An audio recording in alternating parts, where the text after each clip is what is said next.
This morning we have Peter Wong, HSBC's Asia Pacific CEO, joining us right here in our Hong Kong studio. Good to have you back, Peter. Good morning. That's right, good Tuesday morning. So at least 200 staff in China a year through 2016, right? And then 1,000 staff in Singapore.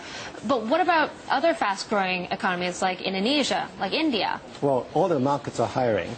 We're expanding in India. India is made 680 million last year, and the year before it only made 376 million. So it's growing pretty quickly. So we'll continue to hire in India. Okay, you're continuing to hire in India as well. So a lot of staff you're going to put on your books and your balance sheet, right? And as you know, hiring staff, retaining staff these days in the age of it's an expensive venture, right? So we have HSBC CEO Stuart Gulliver saying he's paying more for bankers in Asia than in Britain. Is that actually true?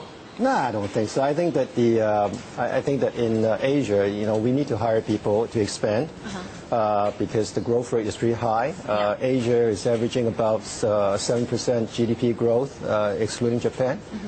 So the growth rate is pretty attractive. And the banking revenue pool is actually in various markets also growing robustly. Okay, well, rising salaries in the Asia Pac is going to cut into your profit margins, especially at a time when you're trying to cut down costs, what, $2.5 to $3.5 billion? That's what's been stating.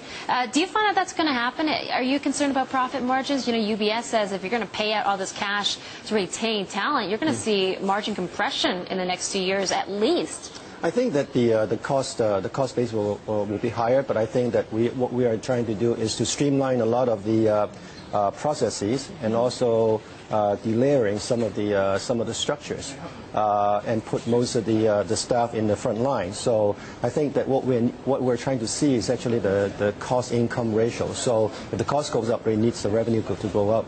Okay, and also in focus, considering you have the shareholders meeting this week in Hong Kong, Stuart Gulliver is going to be in attendance, so yourself. People are talking about some of these changes at HSBC, talking about return on equity. Stuart Gulliver says he wants, what, 12 to 15%? 12 to 15, yeah. Right. Right now, Asia is growing at, what, 20% possibly? Well, last year Asia was 21. Right, 21%. Yeah, that's correct. What about for this year, then? I can't forecast that. But there's a lot of tightening taking place in the region, don't forget, right? I mean, banks being capped at this point. Well, I think that what we have a sustainable revenue strategy. We grew asset by 40% last year. This year we're going to focus on non-funds income, and we'll continue to grow the deposits. So if the U.S. raises interest rate, we can capitalize on it. Okay, but 12 to 15 definitely attainable for Asia this year? Well, hopefully yes. Okay, hopefully yes. You're just being modest, Peter. All right, so let's talk about HSBC as well, because shocking the market really this week by raising mortgage rates. Why did you feel that you had to do that? I think the mortgage rates were too low to begin with in the past. I think the borrowing cost is going up because a lot of people are doing basically carry trade, borrowing in Hong Kong dollars and investing in appreciating assets. So a lot of that has been going on. So the borrowing cost is going up. Borrowing costs are going up. And what about 7.2% GDP growth? Because people are saying because borrowing costs are so low, you have a lot of cash going into assets here in Hong Kong, notably property. So 7.2% growth. Some are saying Hong Kong's overheating. Yes, Hong Kong it's marching towards overheating. So I think that it's important for the government to continue to release land, so that to increase the supply of properties. To increase the supply of properties. Now, I think we spoke about a year ago, and you were talking about a bubble in the property sector. Do you still see a bubble there? I'm not so sure. I said that. Yeah, all right, okay. Right. But anyway, I think that if unchecked, if the property prices continue to go up like that, I think there will be a bubble. But I think that the government recognizes that, and you see that there's more release of land lately. Okay, more release of land. But, some are saying if you really want to tackle the issues right now in Hong Kong, why don't you de-peg the currency from the U.S. dollar? Maybe peg it to the RMB. What do you think? Well, at this point in time, RMB is not convertible, so it's difficult to peg it to RMB. Well, we did have a global investors survey recently, I think last week, that said 57% believe that the RMB will be convertible in 5 years' time. Do you think that's true in 5 years? I think that China announced that the Shanghai is going to be an international financial center by 2020. I think we can benchmark at least by 2020 the RMB is going to be convertible. Otherwise, it's not much of a financial center. Well, okay. So in 2020, 2020. Some are saying 2016. Do you think it'll be a reserve currency by then as well? I think that it will work up to that. I'm not so sure that it's going to be a reserve currency right away. But you can see that the pace of internationalization of RMB is picking up. Lots of swaps accounts are being set up between China and the trading partner countries.